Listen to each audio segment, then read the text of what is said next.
Now we will going to begin with a new topic that is nature of management. Guys, अभी तुम्हें nature of management पढ़ने में कोई दिक्कत नहीं आएगी, but जब तुम ये पूरी बुक पढ़ चुके होगे तब तुम confuse होगे about the characteristics of management and nature of management. Why? I'm just giving you a hint. In all other chapters, there is a nature or characteristics or features. ये तीनों वर्ड्स नेचर, फीचर, कैरेक्टरिस्टिक्स ये synonyms हैं. तो तुम्हें case study में अगर nature of planning पूछा जाए, नेचर ऑफ ऑर्गेनाइजिंग पूछा जाए, तो मींस कैरेक्टरिस्टिक्स पूछ रहे हैं, फीचर्स पूछ रहे हैं. But in this chapter characteristics is different and nature is different. Characteristics अलग है और नेचर अलग है. Nature is a vast term. Nature में से ही कैरेक्टरिस्टिक्स निकले हैं. वो कह रहे हैं उसी नेचर में से हम ये जानते हैं कि मैनेजमेंट का नेचर क्या है. एक बात बताओ, ये बिजनेस करना, मैनेजमेंट तरीके से करना बिजनेस कोई आज की बात तो है नहीं. सदियों से बिजनेस चलता आ रहा है और फार्मर्स भी अपने बिजनेस को मैनेज करके चलते थे. बट तब जो है वो रूल्स एंड रेगुलेशन तक ही सीमित थे. बट आज के टाइम में management is a vast term. तभी लोग MBA पढ़ रहे हैं, अच्छा मोटा मोटा पैसा देते हैं क्योंकि उन्हें मैनेजमेंट पढ़ना है. Because now management is based on principles and those principles are based on observation and experiment. बहुत सारे एक्सपीरियंस करा होगा किसी ने, ऑब्जर्वेशन किया होगा, तो उन्होंने प्रिंसिपल निकाले. चिंता मत करो, we will going to study the principles of management also in chapter 2. तो वो कह रहा है यार नेचर ऑफ मैनेजमेंट क्या है, मैनेजमेंट का नेचर क्या है. क्या मैनेजमेंट एक आर्ट है? Is management is an art और management is a science? क्या वो साइंस है? क्यों पढ़े हम इतना, क्यों उसको डिटेल में पढ़े? क्या मैनेजमेंट आर्ट है या साइंस है? और आज के टाइम में क्या मैनेजमेंट एक प्रोफेशन है? Is management is a profession? What is the nature of management? Management का नेचर क्या है? वो आर्ट है, वो साइंस है, वो प्रोफेशन है, वो क्या है? In this lecture we will going to study in detail management का नेचर. पहला पकड़ते हैं, is management is an art. क्या मैनेजमेंट आर्ट है? पहले तो ये बताओ आर्ट क्या है. What do you mean by art? Art क्या है? कला. Art refers to a skilful activity और you can say it is a personalised application of the existence knowledge. Art है ना कि जो तुम्हारे पास एग्जिस्टेंस नॉलेज है उसको तुम कैसे पर्सनलाइज तरीके से अप्लाई करते हो. दैट इज योर कला, that is your art. Am I right? There are 2 dancers, 2 music director, 2 artist. सब अलग अलग होते हैं. क्यों? सबके पास नॉलेज तो है ना, थियोरेटिकल नॉलेज है, बट वो अपने आप को प्रेजेंट कैसे करते हैं, अपने आप को कैसे क्रिएटिव वे में प्रेजेंट करते हैं, that is art. So is management is an art. Art कहता है कि यार मेरे पास 3 फीचर्स हैं. आर्ट सेड कि आई हैव 3 फीचर्स. पहला कहता है my first feature is existence of theoretical knowledge. Art कहता है मेरे पास एग्जिस्टेंस ऑफ थियोरेटिकल नॉलेज है. थियोरेटिकल नॉलेज मतलब आपको क्या लगता है जो डांस हम सीखते हैं, इतने सारे स्टाइल्स है, Kathak, Bharatanatyam, hip hop, contemporary, ये सब क्या है? ये बस आके डांस करना शुरू कर दो? नो, इनकी भी थियोरेटिकल नॉलेज है, प्रॉपर पढ़ाई है, proper. There are books for dance, theoretical knowledge. There are books of for music, there are books for everything, every art. जो भी हम कला है उनके पास बुक है. वो कहते हैं ना, मैंने भी अपने टाइम में when I was a kid मैंने कथक सीखा था, तो कथक की mudras, I got a book in which mudras are there. Pataka, tripataka, अर्ध पताका, मयूरा, ये सब क्या थे? ये सब क्या है? ये थियोरेटिकल नॉलेज है जो पहले बुक में दी जाती है. मुझे पढ़ाया गया कथक कहाँ से हुआ, कितने साल पहले आया, कैसे आया, कौन करता था, सारी थियोरेटिकल नॉलेज दी गई. क्यों? ताकि मेरा माइंड ब्रॉड हो सके.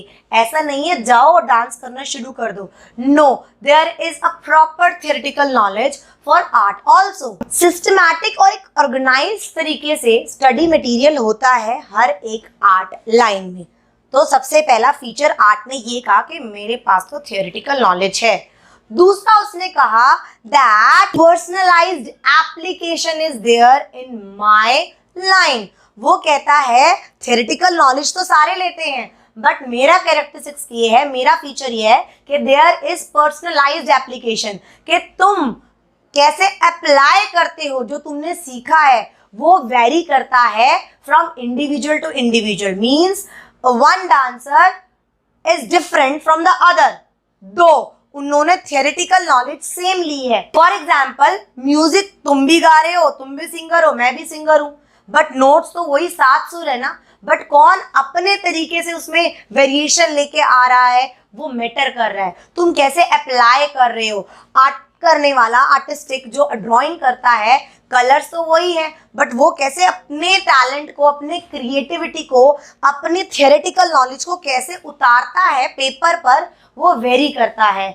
हमारे यार इतने सारे डांस शोज होते हैं, पता नहीं कौन कौन से, ये इतने सारे डांस शोज होते हैं, क्या है इनके अंदर जो कोरियोग्राफर होते हैं, सीखा तो सबने वही हिप हॉप, कंटेम्प्रेरी, कथक, लेकिन वो कितने तरीके से, कितने क्रिएटिव तरीके से अपने टैलेंट को अप्लाई करते हैं, वो कोरियोग्राफर टू कोरियोग्राफर वेरी कर रहा है। तो ये आर्ट के एक फीचर है, that personalised application is there with every artistic.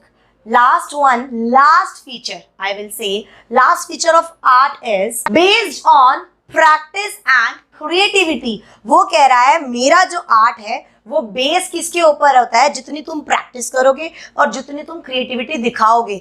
एक डांसर, 2 डांसर्स निकले फ्रॉम सेम एकेडमी, सेम वो सीख के निकले, बट एक डांसर 10 साल पहले निकला था और एक अब निकला है। वो कह रहा है जितनी ज़्यादा प्रैक्टिस करोगे, जितना ज़्यादा एक्सपीरियंस लोगे, वो तुम्हारा मैटर करता है।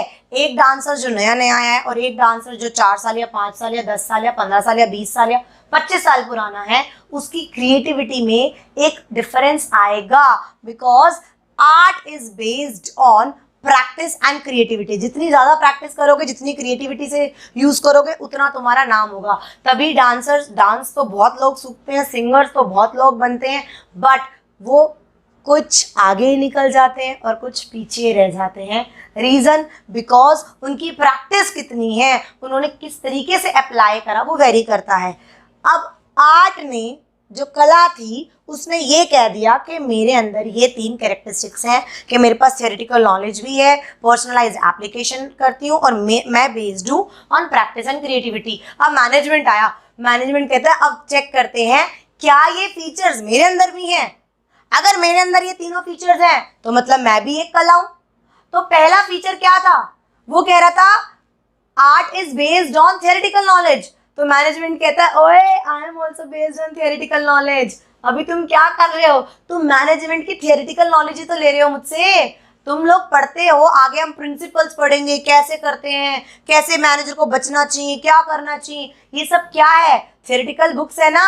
तुम्हारे भाई बहन अगर MBA कर रहे हो तो उनकी बुक्स निकाल के देखना, इतनी मोटी मोटी। वो लोग क्या कर रहे हैं, they are all grasping the theoretical knowledge of management. और वो मैनेजमेंट की थियोरेटिकल नॉलेज कैसे बनी हुई है, सदियों से बिजनेस करते आ रहे हैं, सदियों से ऑर्गेनाइजेशन चल रही है, सदियों से हम प्रॉब्लम्स फेस करते हैं, कैसे उसको सॉल्व करा, वो मैनेजमेंट थियोरी बन गई। भाई इस प्रॉब्लम को ऐसे सॉल्व करा, ये प्रिंसिपल बन गया। मैनेजमेंट थियरी किसके ऊपर बेस्ड है, ऑब्जर्वेशन के ऊपर, एक्सपीरियंस के ऊपर, बहुत सारी टेक्निकल चीज के ऊपर बेस्ड है। मैनेजमेंट कहता है I also have theoretical knowledge, मेरी भी बहुत मोटी मोटी बुक्स होती हैं, जाओ और पढ़ लो। तो एक टिक हो गया कि yes management has a theoretical knowledge, एक पॉइंट टिक। अब दूसरा पर्सनलाइज्ड एप्लीकेशन, वो कहता है यस मेरी भी पर्सनलाइज एप्लीकेशन है। 2 मैनेजर दोनों एक ही टाइम पे पढ़े हैं, एक ही, उसकी एप्लीकेशन करने का तरीका जो प्रिंसिपल्स पढ़ के आया वो बिल्कुल अलग है, उसका बिल्कुल अलग है। अरे होता है ना, टीचर को बच्चों से पढ़वाना है, अब टीचर के पास 2 ऑप्शन है, वो उसकी खुद की एप्लीकेशन है, वो कैसे अप्लाई कर रही है, स्ट्रिक्ट होके होमवर्क करके आना, मुझे लेक्चर अटेंड करना है और तुम्हें सबमिट करना है। उसने एग्रेसिव पनिशमेंट यूज करी, उसने एक हैरेसमेंट तरीके से करवाया, और एक if you will going to do the homework I will give you prize, उसने अलग तरीके से अप्लाई करा। यार नॉलेज तो सबने ली है मैनेजमेंट की, बट तुम कैसे अप्लाई कर रहे हो, तुम्हें अपने वर्कर से कैसे काम निकालना है, तुम्हें कैसे मैनेज करके रखना है, सबकी मैनेजमेंट का तरीका अलग है, पर्सनलाइज्ड एप्लीकेशन है। वो कह रहा है यस मैनेजमेंट में भी पर्सनलाइज्ड एप्लीकेशन है। मैनेजर्स जो होते हैं, there are different managers in every organisation, there are certain kinds of managers hired there, but every manager different from everyone, क्योंकि सबकी अपने तरीके से अप्लाई करने का तरीका अलग होता है। तो मैनेजमेंट कहता दूसरा पॉइंट भी टिक हो गया, yes personalised application is there in management also. Third point आया, कहता है based on practice and experience और क्रिएटिविटी। वो कहता है ये पॉइंट तो सबसे ज्यादा है, जितना ज्यादा अगर मैनेजर नया नया है तो उसकी सैलरी कम होएगी, अगर एक बंदा मैनेजर 15 साल से टाटा कंपनी में मैनेज करते आया है तो उसकी सैलरी बहुत ज्यादा होगी। उसका एक्सपीरियंस कितना है, वो कितने क्रिएटिव तरीके से मैनेज कर पा रहा है, वो बेस्ड होता है ऑब्वियसली यार, क्योंकि हम सिचुएशन से गुजर चुके होते हैं ना। माँ बाप नहीं कहते तुम्हें कुछ नहीं पता, ये सफेद बाल ऐसे नहीं लिए, हमारे पास एक्सपीरियंस है। वो क्या कह रहे हैं, वो ये चीज क्या कह रहे हैं कि हमने एक्सपीरियंस ले रखा है, हमें पता है कि इस सिचुएशन में क्या होगा, तुम्हें नहीं पता क्योंकि तुम अभी इतने एक्सपीरियंस नहीं हो। सेम विद मैनेजर, अगर एक बंदा मैनेजर एक्सपीरियंस है तो वो ज्यादा अच्छे से हैंडल कर पाएगा सिचुएशंस को, प्रॉब्लम्स को, ऑर्गेनाइजेशन को। तो yes, third point is also there as management is also based on practice and creativity and experience. So management is like, yo, I am a art. Management isn't pure art, it is a perfect art, because art के जितने भी characteristics हैं वो management में apply होते हैं। So management is a pure art. अब science आया, कहता चलो अब मेरे भी characteristics देख लो, अब हम ये भी देख लेते हैं। Is management is a science? क्या मैनेजमेंट साइंस है? तो साइंस कहता चलो चलो अब मैं बताता हूं तुम्हें। साइंस कहता science is a systematised body of knowledge. वो कहता है मेरे पास सिस्टमेटाइज्ड बॉडी ऑफ नॉलेज है that is based on journal truth and can be tested anywhere and everywhere. वो कहता साइंस ने अपनी डेफिनेशन दे दी, भाई मेरे पास तो सिस्टमेटाइज्ड बॉडी ऑफ नॉलेज है और मेरे तो जनरल ट्रुथ पे बेस्ड है, चाहे तुम कहीं पे भी टेस्ट कर लो और कभी भी टेस्ट कर लो, मैं सच साबित होऊंगा। साइंस ने ऐसा कोट कर दिया। तो साइंस कहता देखो मेरे पास भी 3 फीचर्स हैं। मैं कहता हूँ, साइंस कहता है कि I have systematised body of knowledge, मेरे पास प्रॉपर जो मेरी नॉलेज है वो सिस्टमेटाइज्ड है। क्यों सिस्टमेटाइज्ड है? क्योंकि वो एक प्रॉपर ऑब्जर्वेशन से बनी हुई है। For example gravity of law, gravity of law जो है वो सिस्टमेटाइज्ड बॉडी ऑफ नॉलेज है ना, सबके पास है कि अगर मैं ऊपर फेंकूंगी सेब को तो वो नीचे ही आएगा क्योंकि ग्रेविटी है। वो कह रहा है प्रॉपर एक नॉलेज है। इन शॉर्ट, दो लिख के मत आना, बट साइंस भी कह रहा है कि मेरे पास भी थियोरेटिकल नॉलेज है। तो मैनेजमेंट क्या कहेगा? साथ साथ कंपेयर करवा रही हूँ अब मैं, अब तुम्हें समझ आ गया कि हमें कंपेयर करना है। तो मैनेजमेंट ने भी कहा hello, I also have systematized body of knowledge. मेरे पास भी बहुत सारे ऑब्जर्वेशंस से, बहुत सारी एक्सपेरिमेंट से मेरे पास भी प्रिंसिपल्स बने हुए हैं, मेरे पास भी बहुत सारी चीज़ है, मेरे पास अपने प्रिंसिपल्स हैं, मेरे पास अपनी थियोरीज हैं, मेरे पास अपनी वोकैबुलरी है, मेरे पास भी तो सिस्टमेटाइज्ड बॉडी ऑफ नॉलेज है। मैनेजमेंट की भी तो अपनी वोकैबुलरी होती है ना। एक मैनेजर अगर बात कर रहा है अपनी वोकैबुलरी में और एक साइंटिस्ट बात कर रहा है अपनी वोकैबुलरी में, उनके पास सिस्टमेटाइज्ड बॉडी ऑफ नॉलेज है। तो मैनेजमेंट ने कहा I also have systematised body of knowledge, मेरे पूरे प्रिंसिपल्स हैं। अभी हम सेकेंड चैप्टर में पढ़ेंगे टेलर्स और फ्योल को, 2 बंदे हैं जिन्होंने प्रॉपर प्रिंसिपल्स दिए थे एक्सपेरिमेंट्स वगैरह पे बेस्ड होके। तो मैनेजमेंट की क्या है? Systematised body of knowledge. तो साइंस और मैनेजमेंट कहता अच्छा चलो दोनों के पास है। अब दूसरा पॉइंट समझते हैं। साइंस कहता है अब हम दूसरा पॉइंट समझते हैं। साइंस कहता है my principles are based on experimentations. Science ने कहा कि मेरे प्रिंसिपल्स एक एक्सपेरिमेंटेशन से होते हैं। हम पहले ऑब्जर्व करते हैं, फिर आते हैं लेबोरेटरी में अच्छे से एक कंट्रोल्ड कंडीशन में उसे टेस्ट करते हैं और फिर उसे अप्रूव करते हैं। उसने कहा मेरे प्रिंसिपल्स तो प्रॉपर एक्सपेरिमेंटेशंस पर बेस्ड है। प्रिंसिपल ने कहा जो तुम ऑक्सीजन के 2 मॉलिक्यूल और हाइड्रोजन का 1 मॉलिक्यूल बना के पानी बना देते हो, वो हमने ही तो टेस्ट कर सकते हैं। ये H2O फॉर्मूला, ये H2SO4 फॉर्मूला कहाँ से आया? वो कहता है ये हमारे एक्सपेरिमेंट से आया, हमने अंडर कंट्रोल्ड कंडीशन से करा था और हमने करा।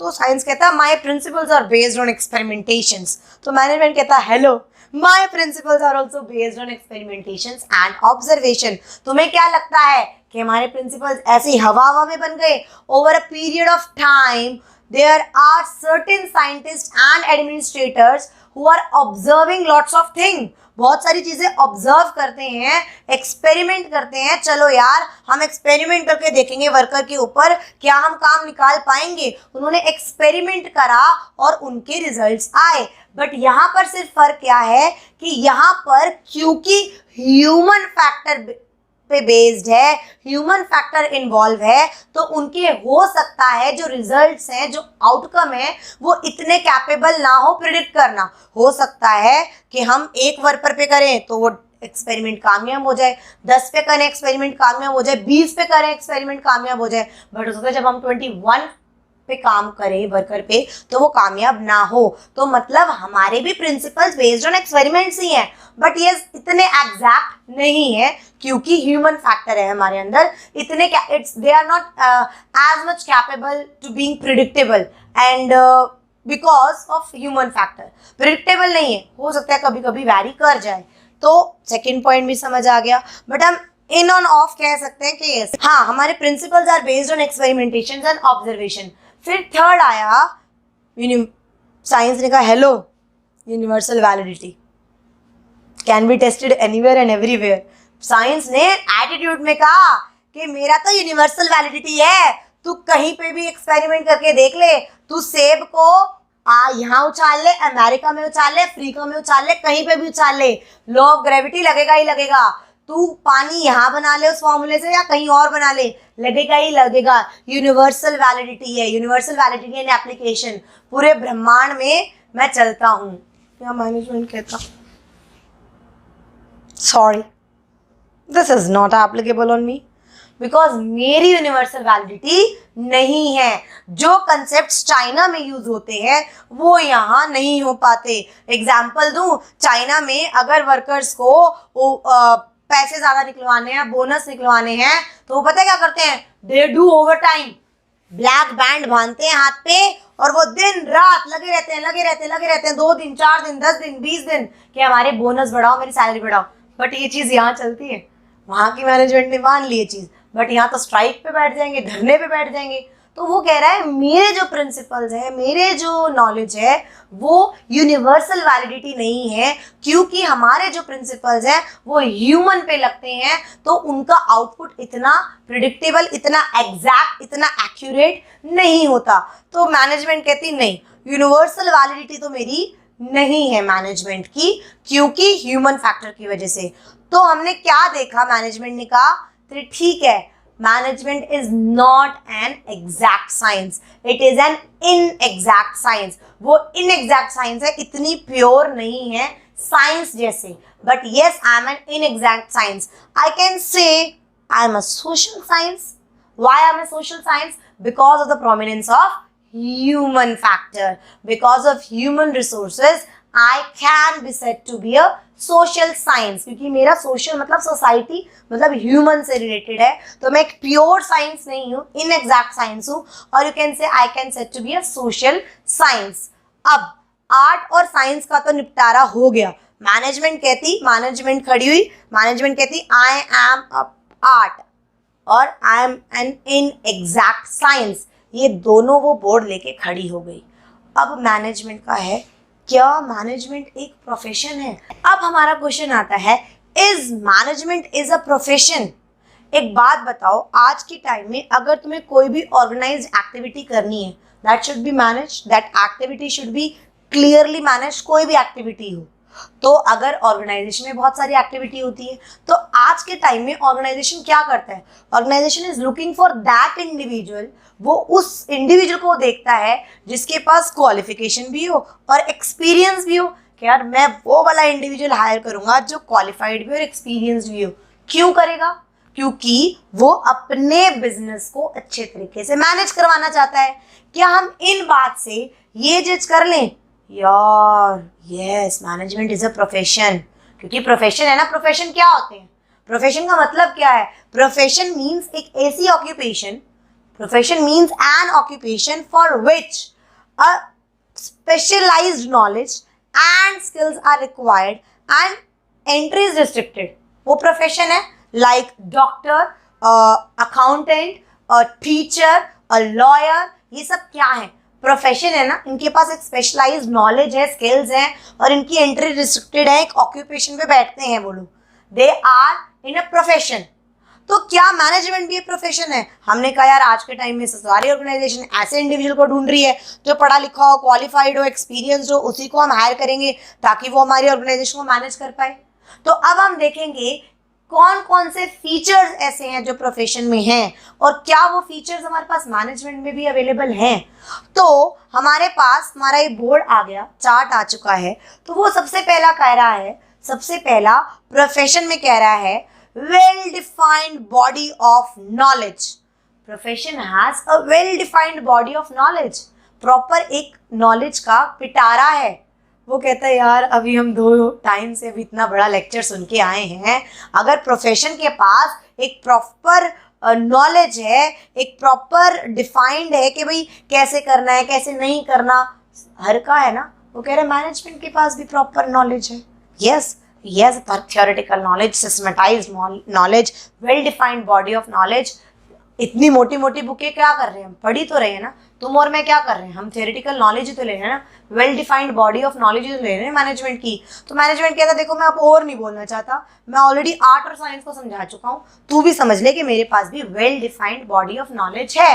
प्रोफेशन कहता okay, then profession said I have in feature of restricted entry. मेरी एंट्री कोई भी मुंह उठा के नहीं बन सकता profession, no, any profession. If I take an example of my profession CS, if anybody want to become a company secretary, तो उसको क्या करना होगा, उसको ICSI जो एक एसोसिएशन है उसके अंडर जो एग्जामिनेशन कंडक्ट होते हैं वो जाके क्लियर करने होंगे और वो तुम्हें एंट्री दे देंगे। Now you can be a CS। Same with accountant. If you want to become an accountant, so you have to go to the ICAI. They will going to be take some examination. You have to clear that. You will get the membership and then you can entry as an accountant. तो entry restricted हो गई ना। Profession कहता कि तुम्हें doctor बनना है, तुम्हें अकाउंटेंट बनना है, तुम्हें कंपनी सेक्रेटरी बनना है, तुम्हें लॉयर बनना है, तुम्हें कुछ भी बनना है, तो वो एंट्री रिस्ट्रिक्टेड है, कोई भी नहीं बन सकता। तुम्हें एक एग्जाम क्लियर करना होगा, एक डिग्री हासिल करनी होगी, तब तुम वो चीज कहलाओगे। तो मैनेजमेंट कहता अच्छा बट मेरे यहाँ पर तो मैनेजर कोई भी बन सकता है, कोई as such typical so called entry restrict नहीं है। दो आज के टाइम में हम प्रेफर करते हैं बट कोई रिस्ट्रिक्शन तो नहीं है ना। तुम I will not going to quote a typical example by quoting any name, but आज के टाइम में तुम बहुत सारी कंपनीज अच्छी खासी एस्टैब्लिश कंपनी में मैनेजर्स जो 50-50, 60-60 साल के हैं और उनके पास कोई डिग्री क्या 12th पास है, but they are a well known managers of that particular company. है ऐसे एग्जाम्पल्स। क्या एंट्री रिस्ट्रिक्टेड है? Anyone can become manager irrespective. जो कंपनी ने स्पेसिफाई कर दिया कि मेरी स्पेसिफिकेशन ये है, मेरी क्वालिफिकेशन ये रिक्वायरमेंट है, मेरा एक्सपीरियंस मुझे ये चाहिए, जितना चाहिए उस हिसाब से तुम्हें मैनेजर मिल जाएगा। एक लाला टाइप कंपनी में तो 12th पास भी बंदा मैनेजर कर रहा है और बहुत अच्छे से मैनेज कर रहा है। तो there is not a typical restricted entry in management. Management में ऐसा रिस्ट्रिक्टेड एंट्री नहीं है जो प्रोफेशन में देखा जाता है। ऐसे ही फिर ना प्रोफेशन चौड़ा हो गया। प्रोफेशन कहता है I have professional association also. Profession कहता है कि मेरे पास एक प्रोफेशनल एसोसिएशन है सब प्रोफेशन की, मतलब एक प्रॉपर एसोसिएशन है, एक प्रॉपर ऑर्गेनाइजेशन है। अभी मैंने एग्जांपल दिया अकाउंटेंट की क्या है ICAI, हमारी क्या है CS वालों की क्या है ICSI, लॉयर की कौन सी एसोसिएशन है बार काउंसलिंग, डॉक्टर्स की कौन सी एसोसिएशन है इंडियन मेडिकल एसोसिएशन। तो सबकी एसोसिएशंस बनी हुई है, एक प्रॉपर ऑर्गेनाइजेशन एसोसिएशन है जो उन्हें रूल करती है, जो उनको बताती है कि तुम्हें क्या करना है, तुम्हें क्या नहीं करना, तुम्हारे कोड ऑफ कंडक्ट क्या है, तुम्हारी रिस्ट्रिक्शन क्या है, तुम्हें कौन सा बिहेवियर फॉलो करना है। This set some rules. वो एसोसिएशन ही तुम्हें गवर्न कर रही है, वो एसोसिएशन तुम्हारे एग्जाम्स ले रही है, वो तुम्हें मेंबरशिप दे रही है, वो तुम्हें सर्टिफिकेट्स दे रही है। क्या है? एक प्रॉपर एसोसिएशन है प्रोफेशन के अंदर। कोई भी प्रोफेशन हो, तुम इंजीनियर बन रहे हो, तुम्हें प्रॉपर एक प्रोफेशन जो है वो तुम्हें सर्टिफिकेट दे रही है। But is there any particular profession for management? Management कहती है मेरे पास कोई ऐसी पर्टिकुलर एसोसिएशन नहीं है। ऑल इंडिया मैनेजमेंट एसोसिएशन है, बट उसके ऊपर कोई स्टैट्यूटरी बैक नहीं है, मतलब ऐसे कोई टैग नहीं दिया हुआ कि मैनेजमेंट की यही एक एसोसिएशन है। ऑल इंडिया मैनेजमेंट एसोसिएशन है जो प्रैक्टिसिंग मैनेजर्स को गवर्न कर रहा है, बट उसके पास स्टैट्यूटरी बैकिंग नहीं है, मतलब उसे लॉ ने अप्रूव नहीं कर रखा एज अ ऑन पेपर। तो वो कह रहे हैं यार ऐसी तो कोई प्रोफेशनल एसोसिएशन मैनेजमेंट में अभी ऑथराइज नहीं हुई जो उन्हें रूल करे। मैं फिर कह रही हूँ, ऑल इंडिया मैनेजमेंट एसोसिएशन है, उसने कोड ऑफ कंडक्ट दे रखे हैं जो बिहेवियर को रूल करते हैं, सब कुछ है, बट उसके पास स्टैट्यूटरी बैकिंग नहीं है। No statutory backing is there for All India Management Association. तो वो कहता है यार ये भी पॉइंट नहीं है। तो प्रोफेशन कहता है सुन, ethical code of conduct is also there in my features. वो कहते हैं एथिकल कोड ऑफ कंडक्ट क्या होते हैं? Ethical code of conduct means code of conduct which guide the behaviour of the member. वो कोड ऑफ कंडक्ट है जो behaviour of the member को रूल कर रहे हैं, कंडक्ट कर रहे हैं। वो कह रहा है मेरे पास तो प्रोफेशन में है, डॉक्टर्स ओथ लेते हैं, लॉयर्स के अपने अपने कोड ऑफ कंडक्ट हैं कि यार मैं कोर्ट को रिस्पेक्ट करूंगा, मैं जज से प्राइवेट वे में नहीं पढ़ूंगा, मैं ब्राइब नहीं दूंगा, उनके अपने कोड ऑफ कंडक्ट हैं। वो कहता है मैनेजमेंट के भी कोड ऑफ कंडक्ट हैं, though there are ethical code of conduct for managers, but it depends upon organisation to organisation. किसी में कुछ है, किसी में कुछ है, कोई अपना चल रहा है, कोई अपना गा रहा है, सबके अपने अपने हैं। बट डॉक्टर्स तो ओथ सबके अंदर एक ही लेगा ना, लॉयर के तो एथिकल कोड ऑफ कंडक्ट एक ही है ना जो रूल कर रहा है। यहाँ पर कह रहा है यहाँ पर तो तुमने कह दिया वेल डिफाइंड बॉडी में टिक, रिस्ट्रिक्टेड एंट्री में क्रॉस, प्रोफेशनल एसोसिएशन में cross, but ethical code of conduct में वो कह रहा है मैं क्या करूँ, I will put a cross you can say question mark, means right also and wrong also. But एक proper ethical code of conduct management में नहीं है, ऐसा नहीं है। Next one is last feature of profession is service motive. वो कह रहे हैं जो हमारा मेन मोटिव होता है ना प्रोफेशंस वालों का, डॉक्टर्स का, लॉयर्स का, सीए का, सीएस का, जो भी है, जो इनका है वो है सर्विस मोटिव। मतलब मुझे अपने क्लाइंट को सर्विस देनी है। लॉयर क्या सोचेगा कि भाई जो मेरे पास क्लाइंट हो रहा है उसे इंसाफ मिलना चाहिए, मुझे सर्विस देनी है, मुझे ये। डॉक्टर क्या होता है यार कुछ भी हो जाए मुझे तो इसको ठीक करके ही रहना है। वो कह रहा है प्रोफेशन में ये चीज है, मैं टीचर हूं ना, मेरा मोटिव क्या है? मेरा मोटिव है बस बच्चों को पढ़ाना है, मेरा मेन मोटिव सर्विस मोटिव है, प्रॉफिट मोटिव नहीं है। तभी तो यार इतना लो कॉस्ट पे हम पढ़ा रहे हैं, हमारा मोटिव सर्विस मोटिव है। अगर प्रॉफिट मोटिव होता हम और एप्स जो चलती है ना बड़ी बड़ी बड़े बड़े यूट्यूब उन जैसे हम पैसे कमाते, बट हमारा मेन मोटिव है एजुकेशन देना, सर्विस देना, तुम पढ़ो, हमारा मेन मोटिव है। मैम फिर फ्री में पढ़ा लो, फिर कुछ तो लेना पड़ेगा ना। तो वो कह रहा है प्रोफेशन में मेन मोटिव होता है सर्विस देना, बट मैनेजमेंट में वो कह रहा है मेन मोटिव है profit maximisation with rendering a service good quality. इसका मतलब हमें प्रोडक्ट तो देना है, प्रॉफिट तो कमाना है, बट ठीक है रीजनेबल प्राइस पर। वहां पर प्रोफेशन में उनका सिर्फ मोटिव है सर्विस मोटिव देना, प्राइम मोटिव। बट मैनेजमेंट में their motive is profit maximisation with social welfare और with service motive. Am I clear कि क्या अब हम कह सकते हैं क्या मैनेजमेंट प्रोफेशन है? No, management is not a full fledge profession. But ये बुक्स में नहीं है, ये रश्मि जैन कह रही है कि yes management is walking towards the professional path. Management walk कर रही है कि हाँ मैं एक दिन प्रोफेशनल में आ जाऊं, प्रोफेशन में आ जाऊं। एसोसिएशन अंडर प्रोसेस है कि वो भी बन जाएं, वो एक प्रॉपर एसोसिएशन का टैग लग जाए। अगर प्रॉपर एसोसिएशन हो जाएगी तो एंट्री भी रिस्ट्रिक्ट हो जाएगी, एथिकल कोड भी आ जाएगा और सर्विस मोटिव वाला पॉइंट भी आ जाएगा। Am I clear with the nature of management? Is management is an art or a science or a profession? Yes, management is an exact art but is an inexact science, and management is not a full-fledged profession. Now my lecture is over with this. If you have any doubt in this lecture, you just comment me, you just text me, you just message me. You can like, share and subscribe to our channel if you like my lecture. if you have any query in any topic, do let me know in the comment section and I will going to upload more videos with your convenience. Do join us if you want to feel the difference.